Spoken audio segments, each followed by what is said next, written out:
Marvel Rivals is the newest hero-based shooter on the market from Marvel Games and NetEase, following in the shoes of games like Overwatch and Concord, but we all know how much of a flop that was. Lucky for us, Marvel Rivals is far from a flop, and in this video I'm going to be talking about the highs and lows of the game. I know I make primarily Overwatch 2 related content, but seeing as the season is coming to an end and I'm a trend hopper, I thought it would be fun to take a look at Marvel Rivals and see how it's been over the launch weekend, because we all know how Overwatch 2's launch went. I'll get into it in a minute, but first I'm going to ask you to subscribe, as I want to keep making content like this that isn't only entertaining, but informative too. We're nearing that 1k sub milestone, and I'd greatly appreciate it if we could reach it by the end of this year.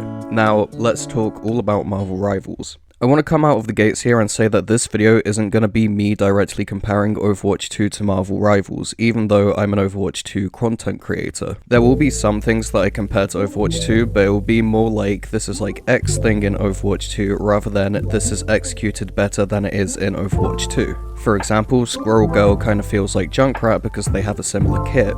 Her slingshot is essentially Junkrat's grenade launcher, her tail jump is kind of similar to mine jumping, and her deployable squirrel trap is, well, I don't really have to explain that one to you. I'm gonna start this video by talking about the Battle Pass because it's kind of becoming a staple of free-to-play games. They have to make a profit somewhere, and ever since Fortnite kinda made a breakthrough with the revolutionization of the Battle Pass, every game has been following in its footsteps because it's practically a money printer. Though this Battle Pass only costs around $5, while the industry standard is double that. I know it has about half the content as other Battle Passes tend to have, but $5 for 5 skins and a bunch of other stuff is still a steal. Marvel Rivals' system is really interesting because you use a currency to unlock the rewards you want. Granted, you buy the luxury pass because the majority of the rewards are locked behind it. You can still get some rewards for free though. Fortnite actually used to have a similar system where you'd get 5 stars to spend on a reward in the Battle Pass per level, but they literally just retired it this season. I personally prefer this system because it gives us as a player more of a choice in what we earn and when we earn it.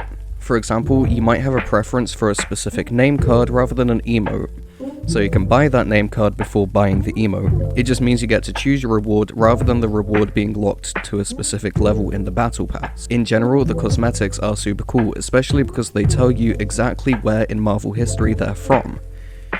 Yes, it means that they quote-unquote don't have to put a lot of effort into designing a skin, but it stays faithful to the source material and gives you more lore tidbits surrounding said skins. Talking about lore, this game is packed with it. Obviously, the whole thing with Marvel is that it's a collection of stories from all different universes that merge together here and there, so they have a lot to work with in the first place, but they're expanding on it and creating new stories that are told over the span of a season, and specific hero lore which is unlocked as you play more and more of that hero. It's really cool if you're into the lore of different characters and their worlds, because you'll see it in game and be like, oh, they're cool, let me read up on them and familiarize myself with this character, if you're not already familiar with them. Yes, it is in part a marketing ploy to get people to interact with more Marvel stuff, but it's a smart ploy, which I don't really mind.